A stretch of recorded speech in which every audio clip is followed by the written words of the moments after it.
Hello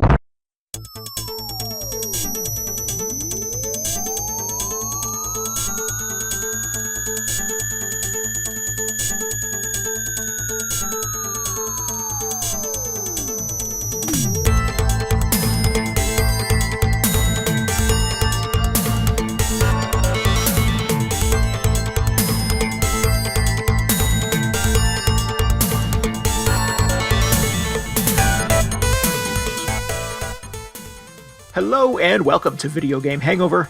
I'm Randy Dickinson and I'm in Harrisburg, Pennsylvania. Hello, I'm DJ Ross. I'm in Mountain View, California. On every episode of Video Game Hangover, we talk about the games that have been keeping us up at night. This week, we're looking back on some of our favorite video games of 2025 and maybe some of our most anticipated games of 2026. Ooh. Are there going to be any new games this year? I thought they just quit that whole thing. I mean, that'd be nice. The industry should collectively decide to take a whole year off so the rest of us can catch up. Yeah. It'd be nice with, computer parts and RAM prices getting up to where they've been. You caught any of that? People complaining about the new... I think it's like one of the graphics cards that just came out is going to cost $5,000 now. Oof. Instead of a mere $2,000, or that was the last rumor I saw. Like, that's expensive. It was Logitech. Whoever is making those Xbox handhelds, it's not Logitech, it's somebody else. Oh, sure. Yeah, go with me on this. Just announced that they're raising the price on these devices that are already obscenely priced, because the resources to build them now are insanely priced. So, yeah, I think there's going to be quite a bit more of that in our future in our year of AI bullshit. Yeah. Well, we just have AI make the games. That'll be great. Yes. It'll be so much fun. Sure. Just solve all of our problems. Whatever. I'll be playing another 300 hours of Death Stranding or whatever that exists. AI free. Yeah. As far as I know. AI couldn't come up with the stuff that Hideo Kojima writes. So No. So that's the guarantee. Yep. The Amazon has been completely clear cut and AI still can't figure it out. So it's like, we can't do it. Why was there a baby in a jar? Yeah. So, favorite video games 2025? Any sort of like overarching takeaways? Any themes, DJ? Anything? Was this the year of, what was the thing a couple of years ago? It was like every game had a helicopter. Every game had a bow and arrow. I missed the helicopter year. Which year was that? No, I don't remember. Can't remember the last time I played a helicopter game. That'd be great. No. Yeah. With it, the year of Souls-likes, the year of... Oh, I see. Yeah. Yeah. Was there an accidental theme? Not that I'm aware of. The year of parlor games turned into roguelike mobile apps. I don't know. It was kind of a weird year for me in retrospect. I feel pretty good about the stuff I played last year, but then, like, I know I had a good time playing them, but I remember as I was starting on a lot of them, I was just like, I don't know about this one. I don't know about some of the design choices they made this time around. Yeah. So a lot of the year I spent playing these games and, having a good time, but also just sort of questioning, like, what am I enjoying about this? Or, like, am I enjoying this in the same way that I have, like, previously when I played games similar to this? Yeah. I'll just throw one out there immediately. So, Monster Hunter Wilds, I played probably 100 hours of, which is, like... You're like, oh, that's a lot. But let me tell you, that is light for a typical Monster Hunter game. It's 10% of your usual Monster Hunter number. Yeah. Well, I mean, not quite, but yeah, usually it goes into the several hundreds of hours. Like, I had a really good time playing this. It felt more or less like a Monster Hunter game. I was doing the same sort of stuff that I would do in other Monster Hunter games. So, like, not an incredibly surprising entry in the series, which is a little disappointing, but I don't know if, like... I don't know how many new Monster Hunter installments have been that surprising. But when this came out, I was remarking about, well, it feels like they just made it much easier this time. And in fact, they've made all these other changes that slightly tweak the way it plays to make it more accessible, but at the same time, I feel like the series has kind of lost some of its identity. Partially as, it used to be this like super hardcore game. You really had to like think about what you were doing and plan ahead and have all this knowledge about all the systems in the game and how they worked to be an effective hunter. And they've like over the years, over the last few iterations, especially since like Monster Hunter Worlds got super popular, I feel like they've just been sort of filing away at that. And now there's this very like ultimately streamlined experience that is still very entertaining. But at the same time, I'm just like, well, you really don't need to be into it as much to like to play it, I guess. And I wonder, so that's the sort of thing I wonder about, like how much of that was important to me to really enjoy this game. Like I feel like they've made it much easier, which is kind of disappointing to me because I like being challenged in a game. I don't like it to just throw up a, great job sign after I hit a couple buttons. Right. But at the same time, I had this thought, like, I've been playing these for a long time. I've been like really, like in some cases, getting super stressed out and like getting a little tilted over some of the bosses in these games. Maybe I deserve an installation that's a little bit easier. Maybe I should take a break every once in a while. And I was just like, what am I saying? That's weird. But at the same time, I do like taking a break every once in a while. So I don't know. And I still ended up playing a whole lot of this game. So yeah. I'm a little conflicted about it.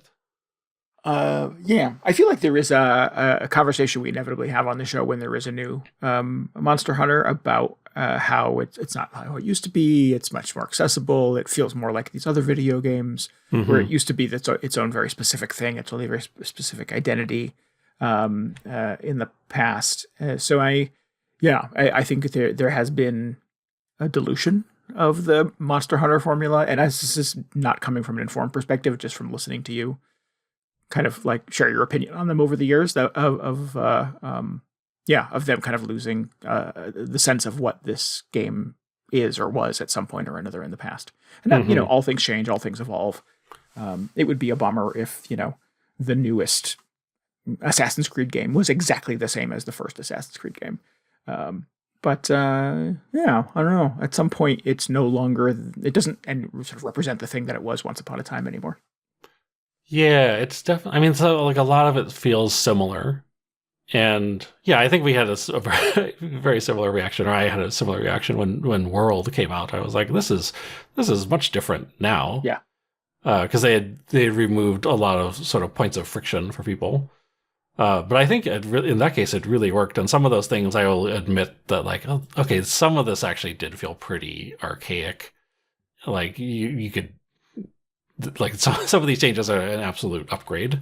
It's just not as kind of weird and cumbersome anymore. And in exchange, like, way more people were able to get into it, which I think is probably good. Although now it feels like they've really just continued that trajectory. To the point where, like, I've seen a lot of people, probably including fans who got into it more recently, like with Worlds or later, just one World, who are starting to notice the same thing. They're like, oh, this is, you don't have to think as much anymore. Which is like, I like to think while I'm playing a game. Yeah. So that's interesting. And, this is, like, the one prior to Wilds did not give me the same sort of reaction. That one was actually a very surprising entry. So it'll be interesting to see how they follow this up, whether it's in, there's inevitably going to be an expansion, because they always do that, and then whatever the next iteration of Monster Hunter is, to see if it's, like, even easier, or if they, like, backpedal a little bit, maybe. But yeah, controversy aside, I had a really good time playing Monster Hunter Wilds this year, which is also weird because I feel like a lot of people did not, because it just had a lot of, like, technical issues, especially on PC, that I think they're still sort of dealing with. But I hate when, this is like a terrible excuse, but I was like, oh, it works great on my PS5. Why? It's like, I don't see what the problem is. Yeah. So my condolences to everybody struggling to run this on Steam or wherever else they're playing it, but Right. Yeah. it's fine. Hmm. Look, I grew up playing these. I mean, I didn't grow up playing these. Like, I came up as a Monster Hunter playing these on PSP on like a tiny screen the size of a postage stamp. And it was great if we could get more than like 15 frames per second. So if I see anything that looks even remotely modern, or a Monster Hunter game that looks remotely modern, I'm just like, this is a miracle. This is unbelievable. You guys have no idea how incredible this is. And you're still complaining. Hmm. Yeah, I mean, if you want a portable Monster Hunter fix, you got to do Steam Deck, right? I don't know how well this fares on the Steam Deck. I'm not sure either. I mean, the newest ones have not come out on the Switch, right? There was a Switch Monster Hunter game at some point. Yeah. Monster Hunter Rise was on Switch. I like that one a lot. I mean, it certainly wasn't as nice looking as World. Yeah, and that wasn't one of the big like live service games, right? That was more of a single player experience. It was it was still multiplayer. It wasn't as live as World was, and it's not as live as Wilds is. But yeah, it was more like a traditional multiplayer Monster Hunter. Yeah. So maybe they've got something in the pipeline for Monster Hunter for the Switch too. I think in the latest World they keep getting these mixed up. The latest Wilds update, some data miner found references to a Switch 2 version.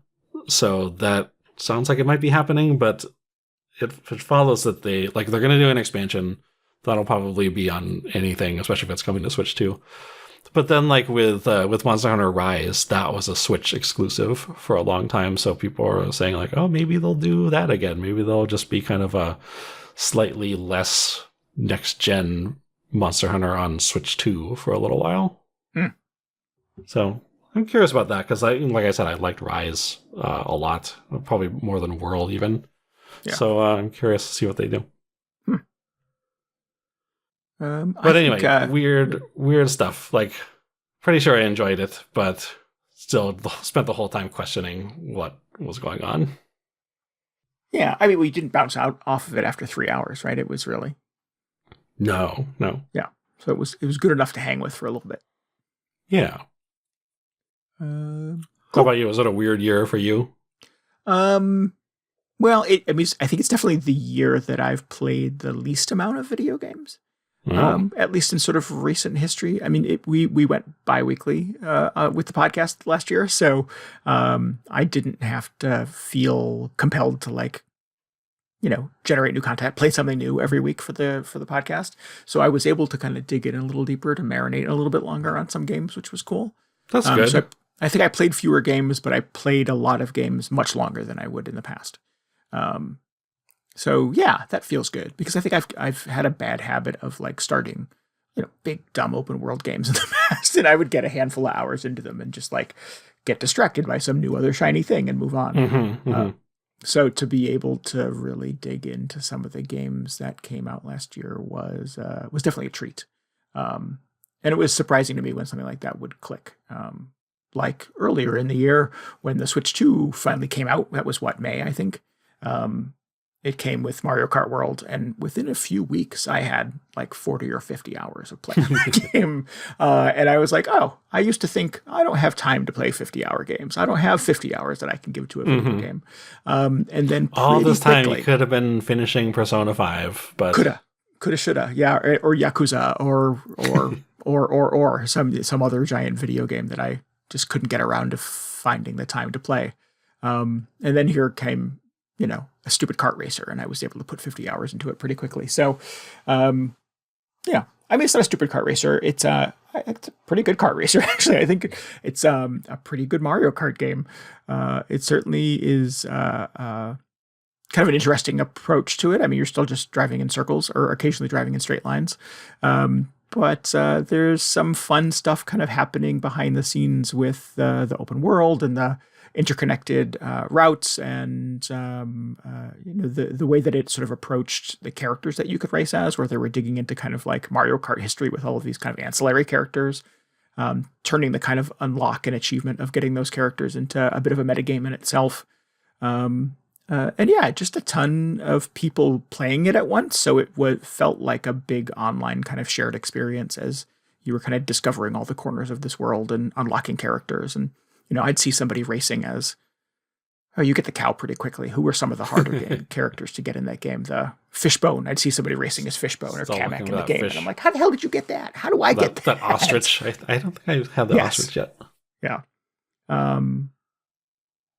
Yeah. I think not all of it worked for me. I think the single player component of it that was supposed to be this open world that you can drive around and take pictures with your friends, and there were P-switches and you can unlock little challenges. Like, that sounded like it would be super cool, but the more time I spent with it, the more I'm like, I don't want to play a Mario Kart game where you don't race other people. Like, I felt like that needed some kind of emergent thing where it sort of had little races that would arise out of it, and it never quite became that, unfortunately. So it just felt aimless, and I've never felt that way about a racing game before.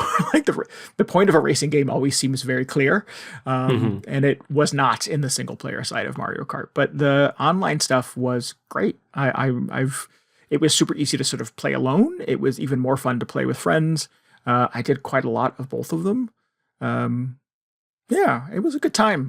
I don't know. I don't know where people sort of like put Mario Kart World now that it's 8-9 months into its existence. I did read at some point, and I think we've talked about it on the show, that shortly after Mario Kart World came out, more people were online playing the previous Mario Kart game. But like, there's 29 million copies of that out in the world. Of course, it makes sense that people are still primarily playing that one. I don't think that is a knock against the newest Mario Kart game by any means. No, yeah, I think that's you're on it. It's like, oh yeah, it's not as big as the biggest online game of all time. I mean, right, exactly. Mario Kart is not that, but you get what I mean. Yeah, certainly the biggest Nintendo game in many, many years. Yeah, like all the Mario Kart 8 fanatics took a week off to try the new one, and then they decided to go back and play the other one. We're right back to it, exactly. So yeah, I really like Mario Kart World. I think it's a good game. I still go back to it. We did a video game hangover multiplayer night just a few weeks ago, and it was still a good time. Yeah. We all had kind of shared objectives, and we were trying to help each other unlock the last couple of things we hadn't gotten before, and while also still doing some really good, pretty intense races. And I like it. I'm a fan of it. I had the same sort of like reaction to the open world stuff, and I remember thinking when they first announced. I don't know. Well, it was before one of the directs, I think, one of the Nintendo directs about it. I just thought, oh, what if this is the Mario Kart version of like Forza Horizon? Because I like maybe that I could really get into, because up to that point I didn't really see like the appeal of the open world.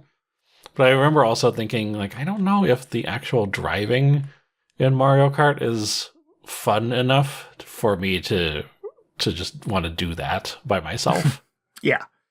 And then it turned out it wasn't really. So, I don't know, it's kind of a wash. Actually, that's one of my other themes for this year, is it feels like there were so many cases of long-running series finally doing open world to extremely mixed results. Like Mario Kart World, kind of questionable. Even like the best utilization of it, like that the Knockout Tour thing, probably didn't fully need to be open world for that to exist. And then the free roam thing is just kind of whatever. Not Mario Kart. Monster Hunter Wilds, actually, they attempted some form of open world, and it like doesn't really affect how you play the game at all. In fact, that was most likely the thing that led to a lot of the technical issues that people were experiencing. So that seemed like not even a wash. That was just a bad decision to try and squeeze open world into that. And then I didn't play Metroid Prime 4, but I haven't heard people speaking fondly of like the big empty desert hub that you drive between to go through all these areas that are no longer connected to each other. Yeah. Well, I think, and I've not played that either. It's still on my kind of like want to get to it list eventually. But I think the thing about Metroidvanias in particular is it should feel claustrophobic. It should feel small in a lot of ways. And I think that is kind of the opposite of an open world approach. So I'm not sure how you balance those two things. Does it still feel like a Metroidvania game? Does it still feel like a Metroid game if you're not trapped in corridors and trying to find the key that opens a very specific door, and et cetera, et cetera. Yeah. So I don't know. I'm not sure how they pulled that off, and it sounds like from some of the reviews that maybe they didn't. Yeah.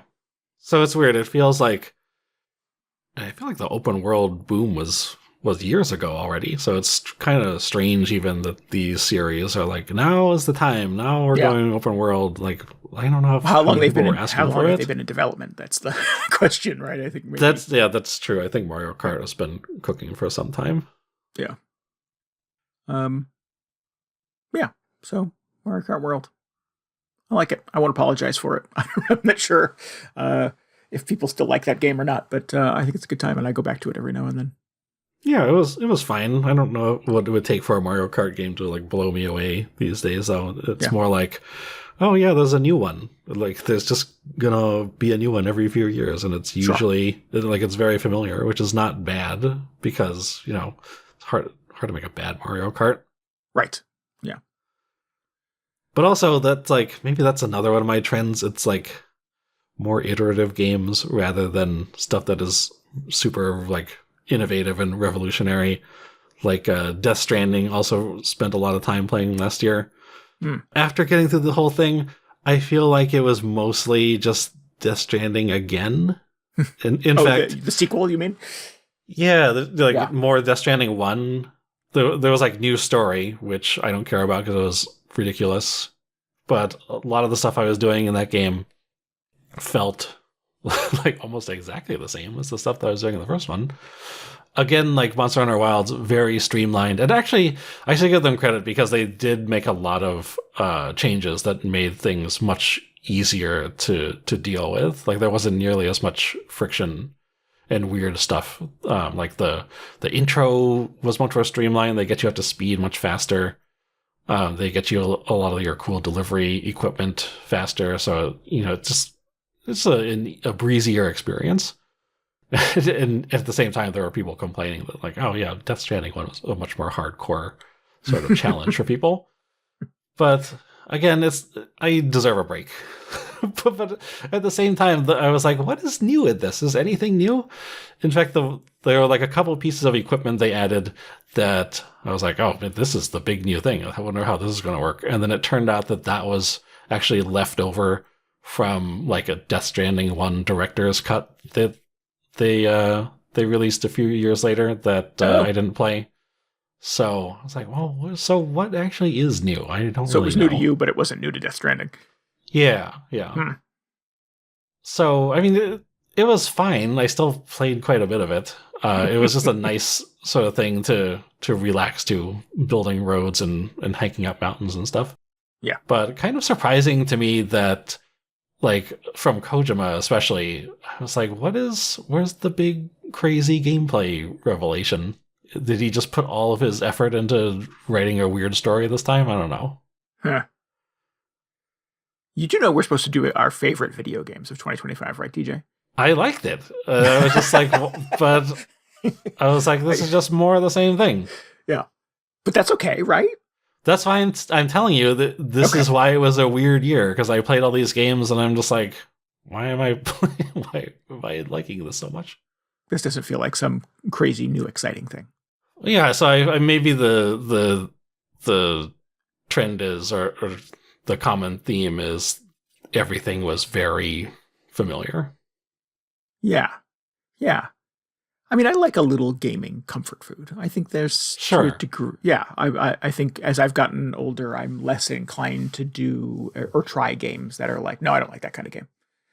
So I think there's and there's so many games, right, that it's kind of easy to just sort of steer into your favorite kind of thing and keep yourself sort of satisfied that way. But yeah, I don't feel like I've like deviated too far from my path in 2025. I really kind of like, stayed the course. It wasn't like I played like last year. I played my first Madden or whatever, and I was sort of like, no, I like these now. Yeah. I mean, there was a Battlefield game last year. There was definitely a Call of Duty at some point, and I'm, those are not things that I generally respond to and don't care about. And they may have been the best versions of those games, but it's not something that's on my radar. I don't think the Call of Duty was. I don't know if anybody's making that claim. The Battlefield was supposed to be pretty good. Yeah, that's the one I keep hearing more about. Yeah. Yeah, I just think I found a bunch of like, well, I rediscovered a bunch of very deep gaming grooves and just like got lodged back into them. Which is like, okay. Sometimes it's nice to just play 300 hours of a game you've already played. Sure. It's fun. I mean, Yeah. there's that 3.0 expansion of Animal Crossing coming out in 2 weeks, 1 week.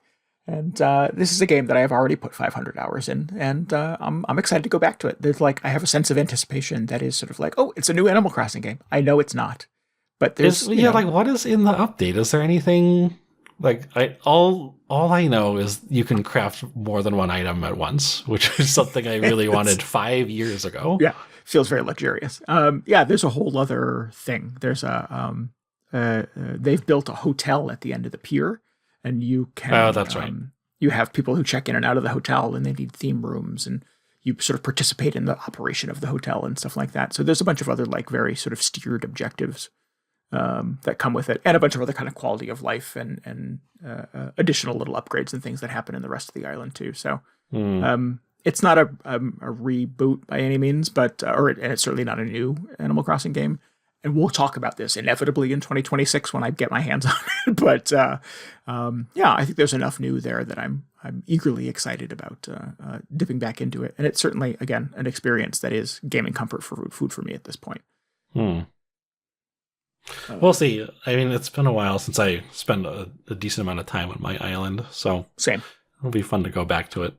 Yeah. But I don't know if I'm into the whole come up with a themed room. Like, didn't they do that already? The Happy Home Designer, yeah. Was that only in that one? I didn't really get into that. No, I spent some time with it. I didn't love it. Yeah. You should see, like, my house in Animal Crossing is a nightmare. So clearly I'm not into the interior decoration.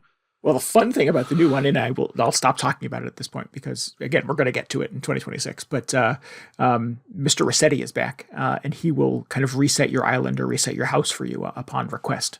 So you can pick a specific room or a specific corner of your island or the whole island or your whole house and just say reboot this, and he'll take it back to studs.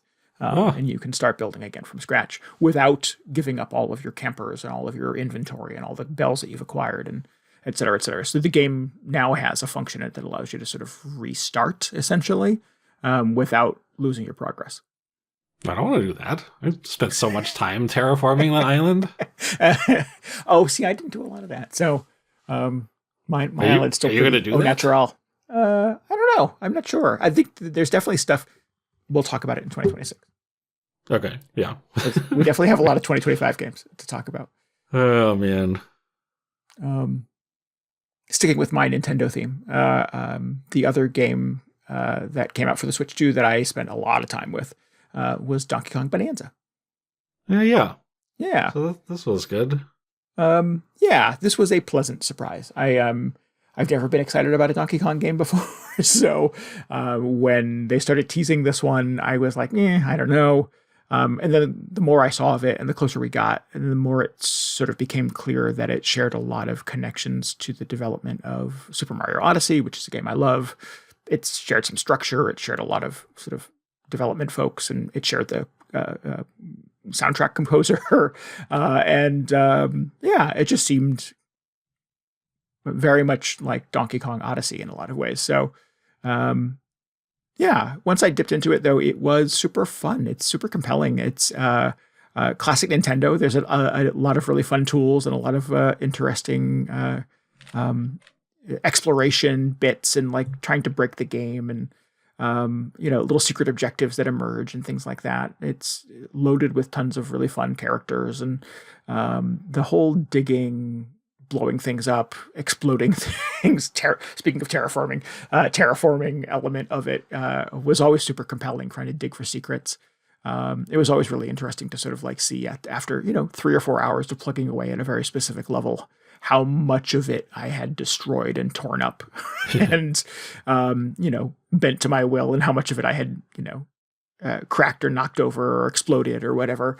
It was always fun. And then to sort of like go to the next level and just restart back essentially from scratch. Like you have this beautiful, pristine level, this time it has an ice theme, or this time it has a jungle theme, or this time it has a what was the other one that they were doing? They had they had like an underwater tropical thing, and as you were sort of terraforming and knocking holes in the earth, they would quickly fill in with water, which you could then swim through, and et cetera, et cetera. So again, all of these really weird and fun, kind of very specific Nintendo kind of challenges and tools that really kind of use the Switch to, in a way that not many people had sort of the development bandwidth to do at that point in the Switch's life, or the Switch 2's life anyways. But yeah, it was fun. It made me kind of rethink my perspective on Donkey Kong. I don't want to go back and necessarily play any of the really tough as nails, hard old Donkey Kong games. But I don't think they really have anything in common with this one. So no, unless you're just that into the character, suddenly, yeah, necessary. I mean, there's platforming stuff in Bananza. There are the minecart levels. It's their very specific Donkey Kong Bonanza version of those. But I think the developers were sensitive to the fact that, we've deviated pretty far from the Donkey Kong formula, so we need to bring in things that feel familiar to the big DK fans. I don't know if I caught myself as one of those people, obviously, but the minecart challenges were fun, but I really wanted to get back to just let me keep digging and blowing things up. So it felt a little bit like, and this is a weird comparison, it felt a little bit like getting my hands on Red Faction Guerrilla for the first time many, many years ago. And just having this kind of semi-open world with all of these really cool toys and tools to kind of blow things up and to knock buildings over and to, explore and you can't figure out a way to climb over something, so blow a giant hole in it and walk through it, et cetera, et cetera. And Red Faction was kind of built on that in a very rudimentary way, and Donkey Kong definitely sort of runs with it. I always wondered, why more games don't do that in the same way that Red Faction Guerrilla did. You just don't have free-form destruction on that scale. I imagine it really messes with any attempt to have a level structure or orderly objectives in a level. So it's probably difficult to work with. But it feels like that's the only game really like that until this came out. Yeah, I mean, it's the only Red Faction game like that. Even sort of the future Red Faction games didn't do that anymore. So it is a bit of an anomaly. It's kind of on my list to check out, but at the same time, I'm just definitely not into Donkey Kong. It's also very goofy, which I really like about it. It has a very sort of goofy sense of self. Mario could be pretty saccharine, and Donkey Kong is a little more sarcastic, a little more weird, a little more random. There are things that happen in this game. Every time you get a level up, you and Paulina put on a big concert. To the delight and entertainment of the collected citizens of the level that you're on, and the village elder. And the elder is always some theme. It's an ostrich, or it's a rhino, or it's some giant kaiju version of a jungle creature. And these sequences are insane. They're just the music is weird. There's a light show. There's a giant light concert stage. There's people dancing. The music is very bizarre. Every time you find a banana in the game, there's a weird voiceover, and it's not a character in the game. It's just some strange voice that goes, "Ooh, banana." And that happens over and over and over because you find a lot of bananas in this game. So there's somebody sitting in a sound booth somewhere, just re-recording the words "ooh, banana" 400 different ways. So it's just, it is constantly surprising at how unhinged parts of Donkey Kong Bonanza feel. It's just nuts. And I respect that. I appreciate that. It is definitely feels very left field. It feels very sort of not assembled by committee and not sort of polished to an nth degree. It plays polished, but there's a lot of stuff kind of thrown at the wall in Bonanza. And I sort of appreciate that. I had to say, and this is a complete tangent, that I appreciate that video game production is mature enough that they will record more than one soundbite for whatever voice lines they need for stuff like that. Yeah.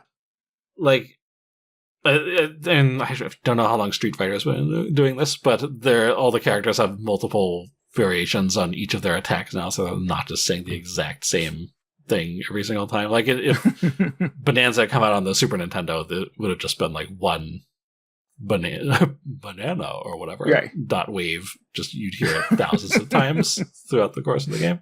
Yeah. So appreciate just that little bit of variety. Yes. Yeah, well, I get the mental image of, like, what are these recording sessions like? Like, so it's like, okay, now do it angry. Now do it slightly less angry. Yeah.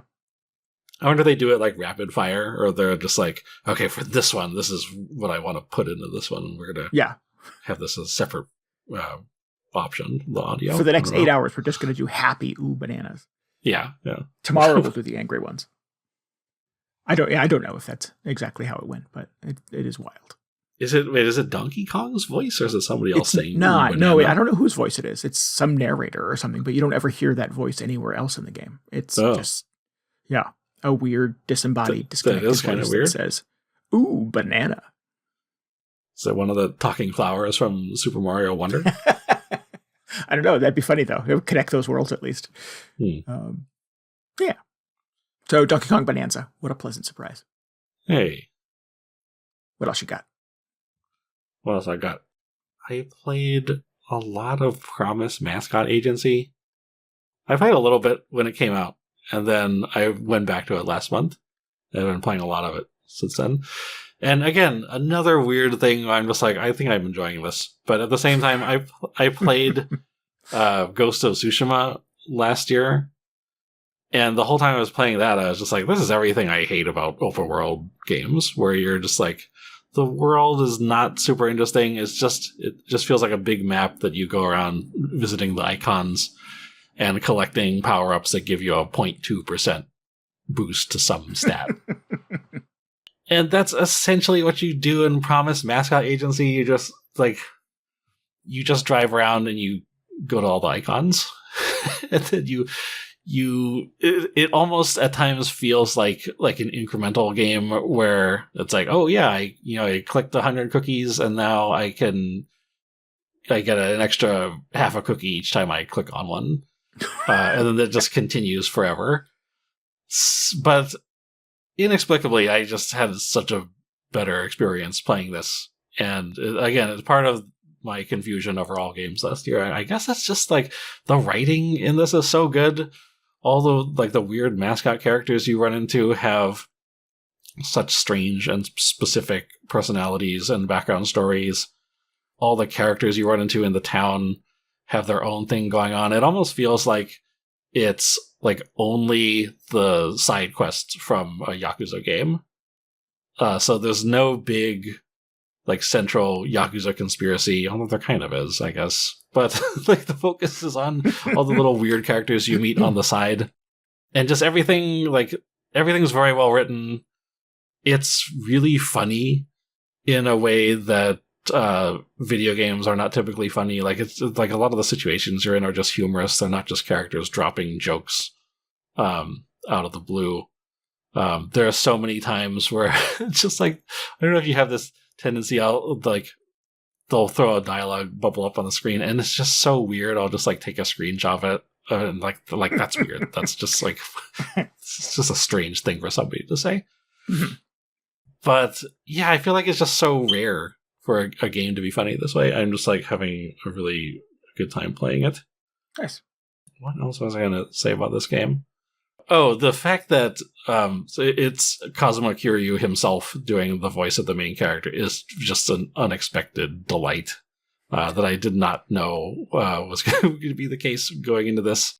And yet another sort of weird little crossover with Yakuza. Yeah, and he's really just playing, like, he may as well, like, his character in this may as well just be Kazuma Kiryu in hiding, because he's just another Yakuza member, and he's just doing the same sort of weird, like, Yakuza protection deals almost that he could be talking about in the actual Yakuza games. But it's just hilarious that he's more or less, like, the same guy. Nice. It's just, that's a pretty good get for an indie game, right? Like, who could we get? Yeah, I don't know. I would love to know how they like worked it out and like landed this guy. I don't know how busy he is, aside from having to record hundreds of hours of Yakuza lines every few years. Right. But I'm glad they did it. However they did it, that it's great. I wonder if that was. I wonder how essential that was to their sort of original plan for the game. Like, we have this crazy idea about a little island that's run by weird Japanese mascot characters, And also the main guy is just Kazuma Kiryu. Those are the only two like pillars of our video game. Sounds great. Here's $1 million. Yeah.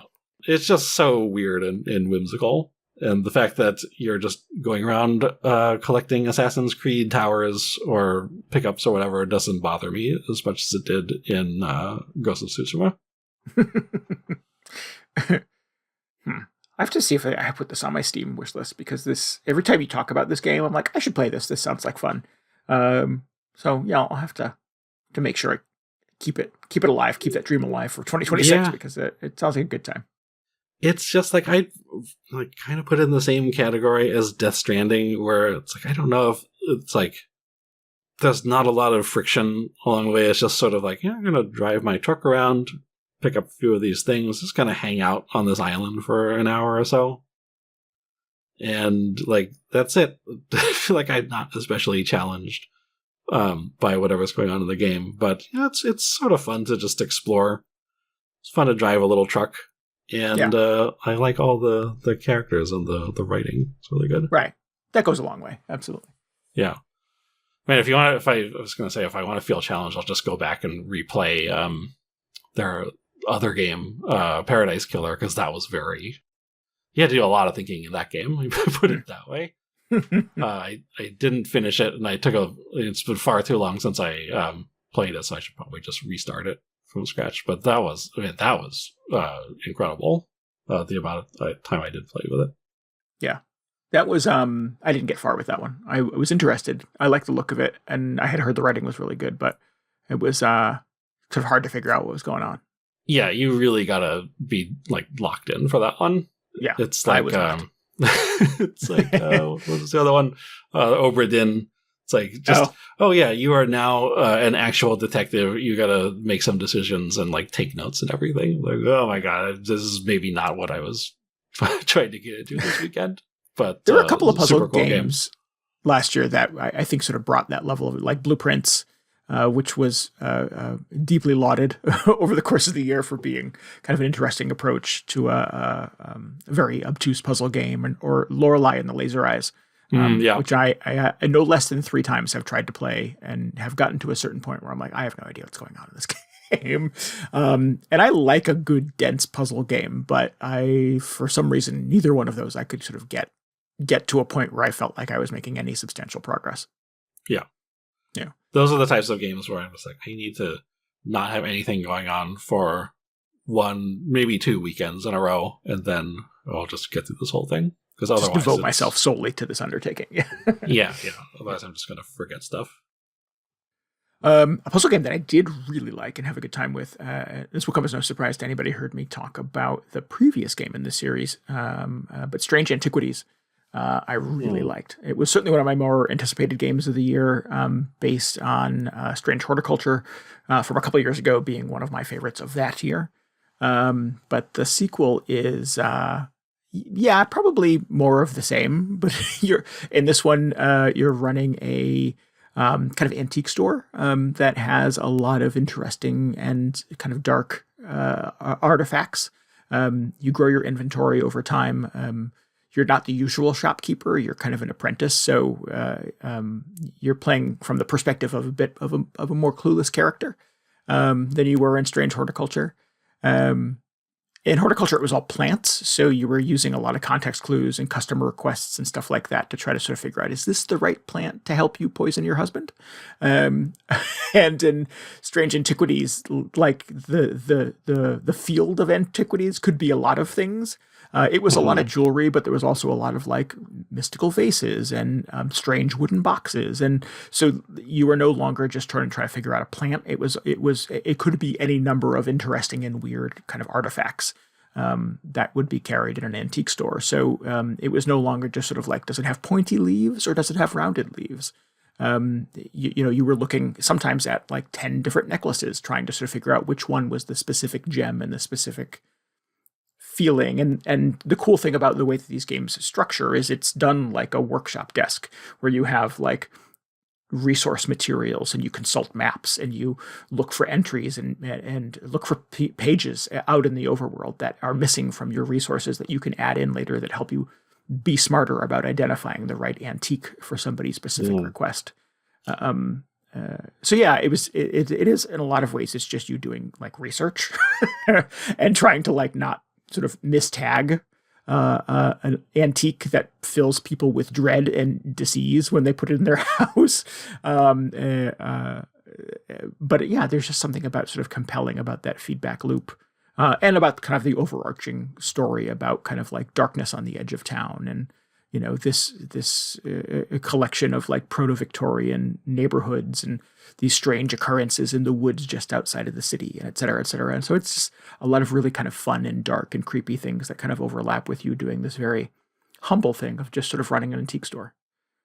Is you use necklaces as an example? Is it just like, instead of just having one category like plants, have multiple categories of things? It could be like, somebody wants a necklace, here are 10 necklaces, or somebody wants like, I don't know, a clock, here are 10 different clocks that I happen to have in the store. Yes. Or somebody is like, I need a and I'm looking for a very book. Specific one that, right, exactly. Yeah. But they never come in, they're just like, I need a book, and there's like one book on the shelf, so it's like, right. That's probably it.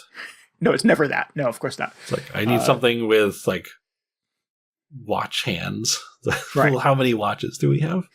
Well, and because you're trying to procure things as well as a shopkeeper, people will come in sometimes and you may not necessarily have that particular thing in the store. At some point later in the game, you get to leave the shop. Your perspective doesn't change. You basically, you open a map. There's an elderly benefactor in town who's like, come to my manor. There are a number of rooms where you can have anything to your heart's content. I just want to see it go to a good home. So people will come in and say, I really need this chair, and it has to look like this. And or I need this chair that reminds me of a chair that lived in my family home when I was a child, and et cetera, et cetera.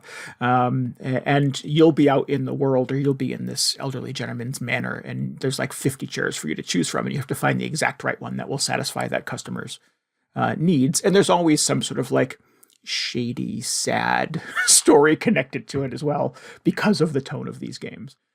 So yeah, it is never as sort of like cut and paste. It was never cut and paste or cut and dry, in Strange Horticulture, but like the field of what could be considered an antiquity is much grander. So it does make the game, the scale of the game and sort of the stakes feel a little bigger in Strange Antiquities. Okay. Did I answer your question? Probably too much. No, that makes sense. It does sound like it's much more similar to Strange Horticulture than I maybe imagined. Yeah. I don't know. Yeah, certainly it pushes a lot of the same buttons, but it was interesting to see what they could do, the developers could do, with the scope of it, where you basically never leave your desk, but they want to find ways for you to kind of get out into the world. In Horticulture, you had like a city map, and you could occasionally, if you had free time in your day of running your flower shop, you could go point to a place on the map and like explore a little bit. Or somebody would come in and say, hey, my carriage broke down on the side of this road, and there was an interesting field of weird looking plants that I've never seen before. And I thought of you immediately. So if you get a little time in your day, you go find that place on the map. Or they're like, I don't remember exactly where it was, but I remember there was a church on one corner. And so you're looking at your map going, well, there's a church on that corner. Could that be the right place? Yeah, and you really never, your perspective never changes. You're really just pointing at a thing on the map, right, and then a little narrative. Really still at the desk. Yeah, and a little narrative like dialogue will open up on the side of the screen that sort of tells you whether or not you were successful in doing the thing that you wanted to do. There's just much more of that in Antiquities. You get out of the shop much more often because you get all these leads and all of these other things that sort of like, draw you out into the city, the grander city outside of the shop. Interesting. So yeah. Pushed a lot of the same buttons as Horticulture, but I definitely think so the scale of it felt a little bigger. And it was just cool to sort of like run another creepy shop in the same town that the shop from Horticulture was in, and to sort of see like the, albeit limited, but interesting kind of overlap between those two things sometimes. I'm just curious if these developers are going to keep opening creepy stores that sell different types of objects in the same cursed Victorian village. I feel like they got one more. They got to figure out one more type of shop, and then Make they a trilogy need to mix it up a little bit. Yeah, or I don't know. Maybe they wrap it up in the next one. A bookstore. Maybe a bookstore would be cool. I don't. Bookstore seems like a given. Yeah. Yeah. Seems like the easy way to go. Maybe a haunted restaurant. Yeah. Haunted tea shop. Like a cooking mama kind of thing, but it's it's just sad. Yeah. Make me the saddest hamburger. I don't know. Yeah, so that was Strange Antiquities. I liked it a lot. It was a good time. If any of what I've just sort of described sounds interesting to you, I would recommend checking out both of these games. They're a good time. I played Herdling last year. I don't think I talked about it on the show. Oh, yeah. But I ended up enjoying this quite a bit. It's by Okamotive, who made Far Lone Sails and Far Changing Tides. Nice. Which I also really enjoyed both of those. And not to this is not a slam on either of those. They're like basically the same game where you're just a little guy in like a big ship and you operate the ship and solve puzzles to keep the ship moving in one direction. Really good, really sort of a unique experience, slightly meditative. Herdling is a real break from those where you're still a little guy, but you're kind of steering this herd of, I think they're called calicorns, or these big cow-like things, or like yaks, or anyway, they're big, shaggy, four-legged animals with horns. Yep. And you sort of just guide them on an adventure, ostensibly to. It feels like you start in the city, so you're kind of like guiding them out of the city and back into the wilderness. But along the way, you just have to keep them from getting into trouble, essentially. Like, don't let them walk into any spiky bushes or let them walk off a cliff or something like that. And at the same time, you solve these really fairly light environmental puzzles, like how do you open a gate or move an object that's preventing the herd from proceeding. So it's still, like, despite looking very different than those other games, it still feels like one of those Far games. But I enjoyed this so much. And it's weird because I also played, what was it, Sword of the Sea last year, which was by some of the people who had made Journey previously. And I feel like that was sort of like an attempt to make a new take on Journey. But for whatever reason, like Herdling to me felt much more like a successor to sort of the Journey experience than Sword of the Sea. And I think it's just because you have this attachment to all these cows you're shuffling around. Like, whenever I saw those spiky bushes pop up, like, they're not going to die if they run into those spiky bushes or anything. But I was like, oh no, everybody slow down. Like, you don't want anybody running into these bushes. You really, like, start to watch out for them, and you're constantly vigilant about, like, okay, what is the safest path through whatever comes up next in the terrain. I've played it, and just on that point, I've played some of this game. I haven't played the whole thing. But the real insidious thing that they do with the calicorns that join your herd in Herdling is that you can choose like the randomly selected name from the game's library to call them by name, or you can put in a name of your own. And the mistake that I always make with these, I did it with like the horses in Breath of the Wild, is I started naming them after pets that I've had in the past. Oh, yeah, bad idea. Yeah, and then inevitably, like, one will get lost, or one will die, or one will get hurt, and then suddenly I feel really bad. So when it popped up in Herdling, I was like, oh no, I'm not naming any of these these critters after my family pets, because I don't know what's going to happen to them in the end. I can't be responsible for that. Yeah. There's actually an option in this where you can set it so they will never take damage, or they I forget what the option is. I think it's so they don't die. Oh, cute. I don't know if they'll probably still complain about running into a spiky bush. Right. But I turned that on before I started the game. I was like, I don't need to deal with this. But I was still like, I don't want anything bad to happen to them while I'm playing, so I'm still going to try and guide them as well as I can. Yeah, you're responsible for them, yes. Yeah, but it was like, it was a very Journey-like experience guiding these things basically up a mountain and getting them to shelter. I played the whole thing in one sitting, one kind of like fairly long sitting. Oh, nice. But Yeah, I just enjoy this so much more than Sword in the Sea. Not that that is, I mean, that's still a good game, but wasn't expecting that sort of like journey type experience starting this up. And I think it's just because of all those cows. I really like leading those cows around. Nice. So I really, yeah. like I said, I like those other two games. I really enjoy that it felt like such a departure from the other ones. I fully expected there to be a third Far entry, and maybe there still will be. But it was very cool to see them branch out a little bit and make a game about leading these cows. Just even the scale of the presentation is different from those Far games, because the Far is 2D, right? I mean, it's a side view of you in a giant vehicle kind of going down the road. And sometimes the camera pulls way back, so you get a bit more scale to it. It's like a side scroller, essentially. Yeah. It's not a 3D, air quotes here, 3D game in the way that Herdling is like a 3D kind of platformer type of thing. Yeah. Nice. Now is the point of the show where I would like to talk about Clair Obscur Expedition 33. Oh yeah, this was pretty good. It's a good game. Perhaps people have heard of it.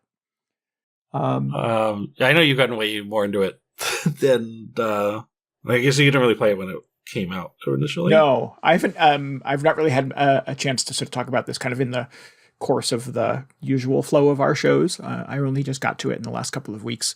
I tried like hell to play this on my Steam Deck most of the year, earlier in the year. I think I bought it shortly after it came out in the spring, but it just ran like garbage on the deck. And they finally patched it in December, and I was finally able to sort of play it and kind of appreciate it and get any further than just the introduction. I've not stopped playing it. It has been quite an addiction for me over the last couple of weeks. I've not reached the end. You and I were talking before the show about where I am sort of in the scale of things. I'm in the back half, certainly. But man, what a good game. It's just every element of it feels thoughtful and polished, and the scale of it feels huge. And I've played a lot of turn-based games in the last couple of years, and this one does feel like it finally does something, kind of interesting with the way that you sort of present these things and the way that you level these characters and the way that they tell their story and things like that. It just, it just feels like a sort of a refreshing take on something that, can occasionally feel a little stale and a little predictable. That is how I've come to think about it, is like the more I look back on it, I feel like I don't know how much of it, how many of the individual pieces of it are that revolutionary. Like the way people talk about this game, you'd think it was just like the most like incredible game ever made. But like when it comes down to it, it's just a Final Fantasy game. You're just doing turn-based battle stuff. But well, the story is actually pretty ambitious. But I think aside from that, the stuff like what they do in the battles is all about just the presentation feels super fresh. It feels super dynamic and exciting. And it's just like similarly when I think of, if you just say a turn-based JRPG, it's like, it's a little bit boring. But they figured it out. They figured out the formula to just make every interaction just like amplified, where it feels like you're playing an action game at points. I mean, it's kind of like there's a lot of parrying and stuff. Yeah. Yeah, it certainly has the ability to be played quickly if you are comfortable enough sort of navigating the interactions. You can't sort of put it on like autoplay by any means, but I've definitely had encounters that I'm like, I know I can steamroll this monster. So I just ding, ding, ding from character to character real quick, pull off a couple of convenient parries and then light them up.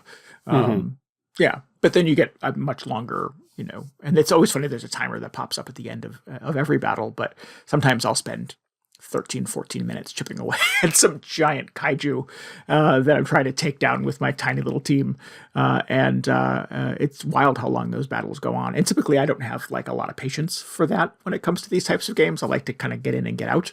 Because, the longer you spend with them, the closer you get to potentially dying and having to start that thing over again. It has continued to be fun in Clair Obscur. And in fact, I'm at a point where I start to look forward to the bigger encounters and the small ones that are no longer really that interesting. I think I really hope that Atlas and Square Enix and all the sort of like more traditional JRPG producers take a look at this, because I feel like there's been sort of this motion to make, like Final Fantasy, for example, like maybe just straight turn-based games weren't as appealing as they once were. So they've slowly been turning into action games, to sort of like the disappointment of a lot of the fan base. And I think it's an interesting experiment, but I think that Clair Obscur is a great example of like, you can still just make essentially a turn-based RPG and just make it feel exciting without turning it into a full-blown action game. Yes. So I think there's a lot of lessons to be learned. Yeah.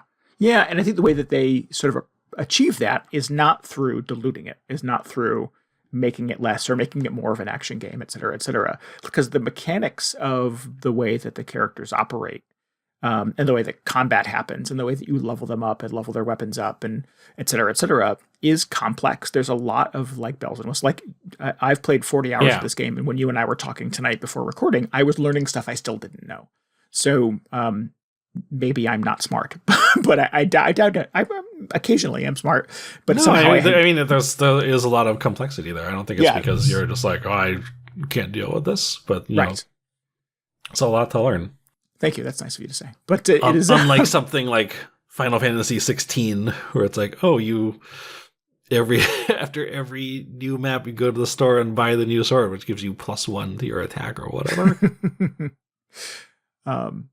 Yeah, no, the path forward never feels quite that clear in Clair Obscur. It definitely, you spend not a lot of time, but I do spend a lot of time kind of in menus, kind of poking at it and like, well, what if I activate this little thing? Or what if I, put a couple points here and to see what happens? And the cool thing about the game is that none of those things are super permanent. There's always a bit of an option for an undo or a rollback, or you don't give up any weapons. At no point do you go to a shop and they're like, do you want to sell this thing you're not using anymore? Which is very much like a Dragon Quest thing in a lot of ways, because you've leveled out of it being effective, or because it was never really that great and you don't need it anymore. And you can get a couple of rupees if you sell it off or whatever.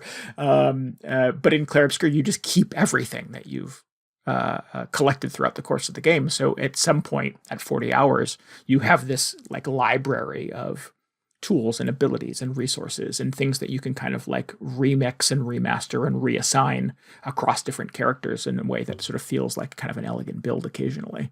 Or if you don't like the way that one plays, you can go back and pick from the 17 other swords that you have found or whatever. So yeah, it does feel a little bit of kind of menu surfing, but it also feels like you're never really locked into a path, that you can always kind of try things. And there's not like a huge penalty for committing to something, because it's always super easy to sort of recommit if you don't like it. That's a really good thing to call out, is that, yeah, I feel like probably no two people who play this game played it exactly the same way, because there is just that much customization and experimentation you can do. Yeah. Yeah. Which is something that feels like, I mean, it was missing, and not to keep slagging on Final Fantasy 16, but there was so little, like so few meaningful customization decisions you could make in that game. And I mean, I still have to go back and finish Final Fantasy 15, but it felt like that was, it wasn't quite as dire as the situation in 16, but it's also not Clair Obscur. Yeah. Yeah. Yeah, I keep comparing it to Persona or the Shimigami Tensei games, which I've played a lot of and I've always liked in the past, and I'm still eagerly anticipating new ones coming out from those developers. But I spend a lot of my time in those games specifically being stressed out about the choices that I'm making, about the things that I'm bypassing. In Persona, it's always about like, do I spend time with this character or this character? Do I keep this sword or level up this ability or not? And if I say no to that, do I miss the opportunity to use that again later? Will I regret that in 45 hours? I don't know. I sort of, as I get older, I don't feel like the sort of the stress of a video game should come from choices like that. And it's cool that Clair Obscur has found a way to sort of avoid that trap entirely.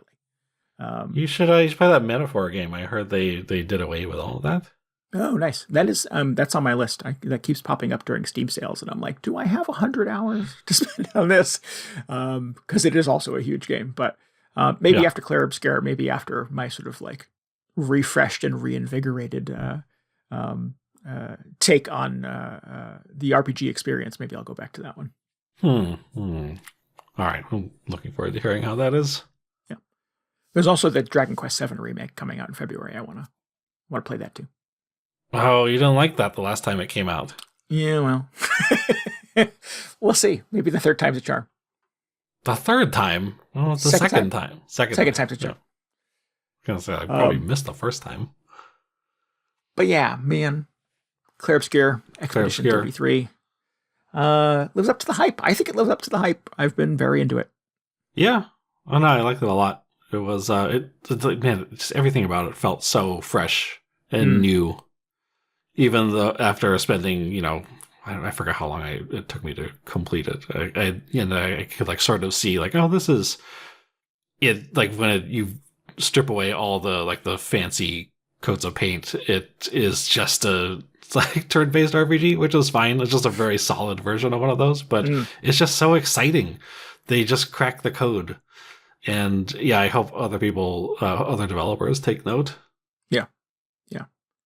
Yeah. I mean, they get a lot of credit, obviously, for finding a sort of a central, compelling mystery. I think I'm, again, 40 hours in, I'm still, like, I think I know what's going on and I have theories, but they continue to sort of dole out little small surprises here or there, little twists and things. And there's still a big central mystery that they've not sort of addressed yet, which is still compelling. You've got a party of 6 or 7 really kind of interesting and compelling characters that are just a delight to talk to and interact with all the time when you have the opportunity to. And and like you said, sort of the battle mechanics and the fighting and all of it feels very sort of flashy and snappy and easy to kind of wrap your brain around. And just a good time. It's everything about it feels labored over. Yeah. Man, speaking of having theories, I don't usually do like a game of the year. I like to just have a list of stuff that I enjoyed. But I probably would put Silent Hill F as my favorite game that I played last year, which is a surprise to me. Because when I talked about it when it came out, I was like, yeah, I haven't played a Silent Hill game in 20 years probably. What's this one going to do? But after, like, I've gone through it multiple times. Multiple times? Yeah, that's right. I've gone through it multiple times at this point because you sort of have to like the game changes a little bit every time with each new like ending you unlock without giving anything away.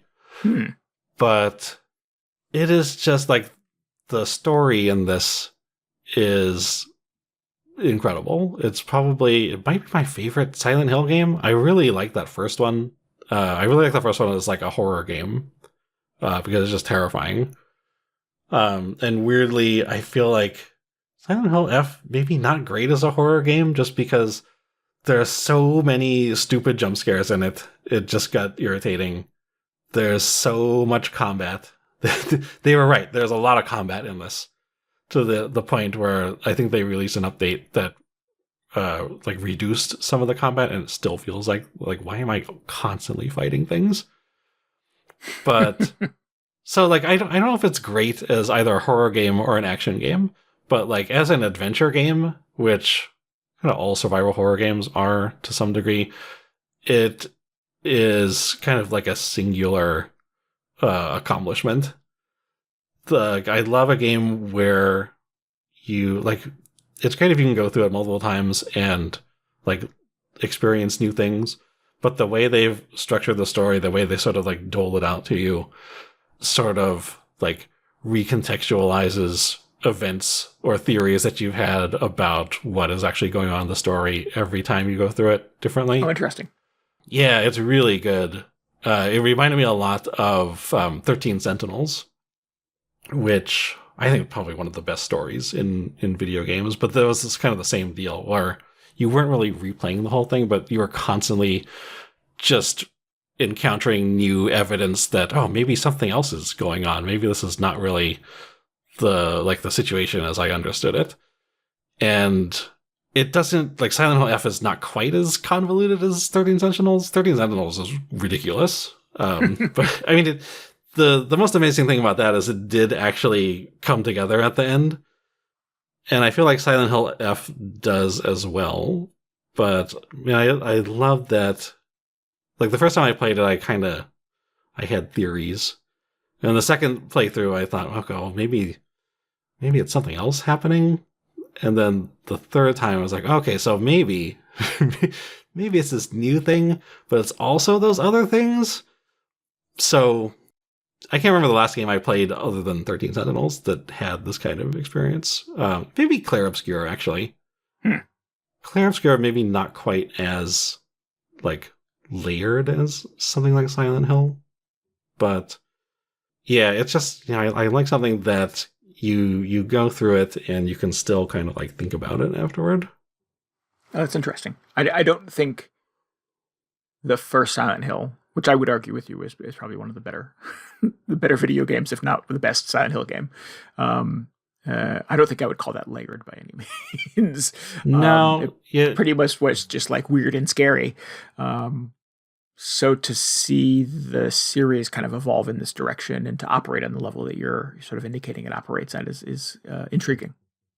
Yeah, there's a lot going on in the story in Silent Hill F. A lot of really interesting themes that are not in most video games.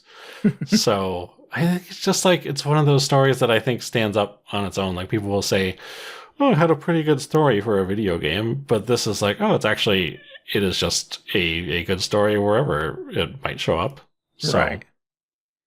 So I think that's a huge accomplishment. The lead writer is this guy, Ryukishi, I don't know if it's 7 or like 07, I don't know how to say that, who wrote this series of like visual novels, or like several series of visual novels that are pretty well regarded. And I thought about, like, should I check these out to, like, before playing Silent Hill F, because I knew that he was the writer on this. And it turns out that, like, I don't know what was going on. There are like 50 episodes or like volumes or whatever these things. I'm just like, oh, okay, so this is a larger project I'm gonna have to dig into. But I can kind of see, like, it makes sense that, if you've played a visual novel with like branching storylines and multiple endings, it really feels like, oh yeah, this like Silent Hill F has that sort of like DNA in its story. So really just like excited that Silent Hill is back. I hope they maybe like figure out what's going on with the like the combat balance. And if they're going to make you go through it multiple times to get all the endings and sort of like uncover all the different layers of what's going on, they could probably streamline that a little bit as well. Because I did have to play through the whole thing 3 times. But it's still like, I still got me to do it. I was just really enthralled. I wanted to see what happened at the end. What kind of time commitment is that? What kind of time is like one playthrough? The first one took much longer than the other two, but I ended up probably spending close to 30 hours on it. So probably the first one was like all 3 playthroughs total. Yeah, so the first one probably like 12 or 13 hours, which might be long. I also played the last playthrough I did. I used the hardest puzzle difficulty, which was pretty intense. Probably added a bit on the end there. But really just a great experience aside from monsters constantly jumping out from around corners I was getting a little sick of by the end. Cool. Yeah, I want to play all of your games, DJ. This is on my list as well, I think. It looks really, really good. And again, just to hear you talk about it now on a couple of different episodes, just how enthusiastic you are about it. I think I've condescended to Silent Hill a little bit because they've not quite known what the hell to do with this series for a while now. So to hear that they've kind of stuck the landing on this, and it's not just sort of a remake of the first one, it's definitely kind of charting its own path. is very exciting for the series, I think. Yeah. It's really surprising because, like you said, the series was kind of floundering for a long time, and they just like stopped making them, and then suddenly, like, because the Silent Hill 2 remake was well regarded, but it's also sort of like, okay, I played Silent Hill 2 before, but like this one was such a surprise that it's kind of like a new take on Silent Hill, but also is so like, this is probably the most innovative game that I've gone through this whole list of games that weren't particularly innovative. Oh well. But yeah, just really incredible story and sort of like adventure game experience. The last one on my list, man, does not have a good story, doesn't have good characters, doesn't have good graphics, doesn't really have great music either. But stick with me. I really like CloverPit. And I've talked about this quite a bit of the show, and I don't want to go to the well too often on it, but there is not another game this year that I have spent more time with. If I look at my kind of in-game clock on everything I've played, CloverPit is the game that I have played the most in 2025. And more than Mario Kart World? More than Mario Kart World, yeah. More than Clair Obscur at this point. More than Donkey Kong. And the irony of that is, in CloverPit, you're in one room. You have a slot machine, you have an ATM, and you have like a little shop, and a telephone and like a little computer that you can log into sometimes, but they're all within like a little 6x6 space. And you are trying to gamble your way out of hell. And to do so, you have to sort of like pull the slots and try to hit a goal, try to raise enough money to buy your way out. And as you progress, the game gives you more and more little modifiers, little tchotchkes that you can sort of like put on your slot machine, put on a table next to your slot machine that influence your luck, influence the way that you cash out, that can raise the value of different targets, that can raise the value of different patterns that will show up on a slot machine. And you're really just sort of trying to bend the rules of this game towards good luck so that you can cash out big and hopefully buy your way out of hell. That's it. That's the entire thing. And I have done that for like 60 hours. Like a lot. Like, it is insane to me how much time I have spent in this game. I'm going to say, like, each run in this is probably not that long, right? Probably less than an hour. I mean, you get I get ones where like I'll fail on the first ante. Where it's sort of like your low gold, you have to sort of like, $90, I think, is the cheapest gold you can get on your very first pull of the slot machine. You have to raise $90, and you get to go on to the next one. If you don't, the floor opens up and you fall into the pit and you die. But I was just saying, like, for a successful run, it's probably like an hour, less than an hour? Probably less than an hour. Yeah. And there is a scale to what sort of success looks like, because there's the objective of raise enough money to unlock the door and walk out of the gamble room, essentially. Or the secondary goal is to do these kind of broken infinite runs, where you're getting goals, antes, to the tune of like billions of dollars. So numbers so big they don't fit on the screen of the little ATM that tells you what your goal is. So you're kind of guessing, you're taking a shot in the dark sometimes, and hopefully you've sort of manipulated the reels enough so that you are getting millions, if not billions of dollars from every pull on the slot machine. And the goal at that point is to sort of see how long I can stay alive.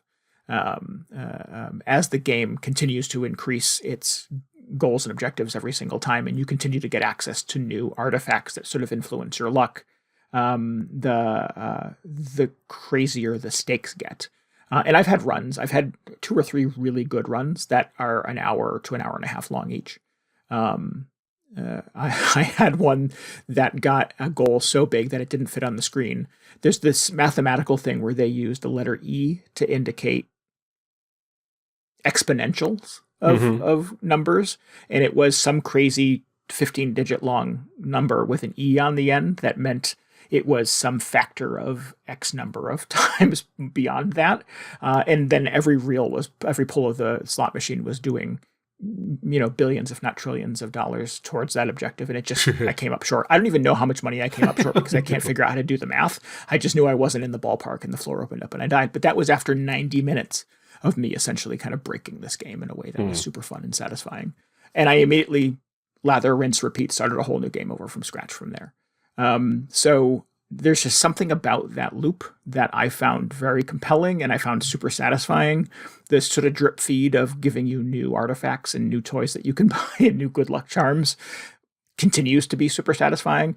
There's so many in the game that I've, even after 60 hours, I've not unlocked. I've not met the conditions to unlock all of them yet. So I'm 60 hours in, and just the other day while I was playing, I was unlocking a new toy that I had never seen before that allowed me to sort of manipulate the game and get some other way. So yeah, it's just kind of a really bananas experience that feels like tuned to unlock some dumb thing in my brain that keeps me hitting the button to re-roll, to spin those reels and try again. Yeah, it's, again, like I said, it's not like best graphics, best music, best characters by any means of the year, but there's just some secret sauce to this loop that I found very satisfying and just sort of resonated with me in a way that hasn't really since a thing like Slay the Spire or Balatro did. So yeah, I love it. I think it's a good time. Would recommend. Oh man, it finally came out on mobile a few weeks ago. It is on mobile. That's what I was waiting for. Thus far resisted the urge to put that on my phone because it's all over at that point. I think the thing that has kept my consumption responsible is that it only lives on my Steam Deck. I can't have it in my pocket on my phone. That would just be bad. I did retire from Slay the Spire last year, so maybe this is the thing that replaces it. Maybe this is your new obsession. I don't know. Yeah. I'd be interested to see if it clicks with you in the way that it did with me. Because you and I were very similar in our love for Slay the Spire, but I don't think we liked Balatro in the same way. No, I didn't care for Balatro. Yeah, and I really like Balatro. I'd be curious where CloverPit lands. I feel like I probably would not enjoy it as the same in the same way as Slay the Spire. I mean, but that's like, sorry, your game isn't as good as maybe the best game ever made. Right. So I don't know. That's a fair thing to say. Yeah. Well, I think Slay the Spire has a lot of character. It has the stuff that CloverPit has, but it also has like the encounters that you get and sort of the cast of characters that you run into. There's a little bit of a flavor to that I found really compelling after time. And CloverPit doesn't really have any of that at all. There are no other characters in the game. You are it. So what Slay the Spire sort of achieves by just sort of peopling the game with kind of an interesting cast doesn't happen in CloverPit. So I think that goes a long way towards what kind of makes Slay the Spire compelling. Oh, I don't know if I care about the characters in Slay the Spire at all. I just think it's like there's so much more complexity to the mechanics in Slay the Spire than there is to... Well, I mean, that's not even true. I was going to say it's more complex than Balatro, but there's plenty of stuff going on there as well. Yeah. But I will give it a try now. Yeah. See how it is. So yeah, CloverPit. It's on a lot of stuff, but like DJ said, it just came out for Android and for iOS. So if you want a slot machine in your pocket, this is a way to go. Nice. Okay, well, so it turns out there were some good games that came out last year. Yeah, definitely. There were a couple. Any honorable mentions? Anything that we didn't have time for? We should mention Peak. You and I both played a fair amount of this, and I think my kind of fixation at being good at it and getting to the top of that mountain has only grown over time. Mm-hmm. It is also a weird game. I saw somebody doing something they would do their like top 5 from last year and then top 5 games from previous years that they played last year. And I was like, oh, that's good. I played a lot of old games typically. And so that would just give me an excuse to give another shout out to the Exit 8, which is unbelievable. That's where all the innovation was last year. Yeah. But just an incomparable experience. So glad I finally got around to it. Nice. I would also recommend Ball Pit, which is kind of a brick breaker roguelike, which was super fun. Pushes a lot of the same buttons as a lot of the games that I mentioned in the same context as CloverPit. But I think it's a lot of comparisons to Vampire Survivors, which I've not played. So I think it's pushing a lot of buttons that are like, speaking of gaming, comfort food for people. So that was a good time, Ball Pit. Nice. Yeah.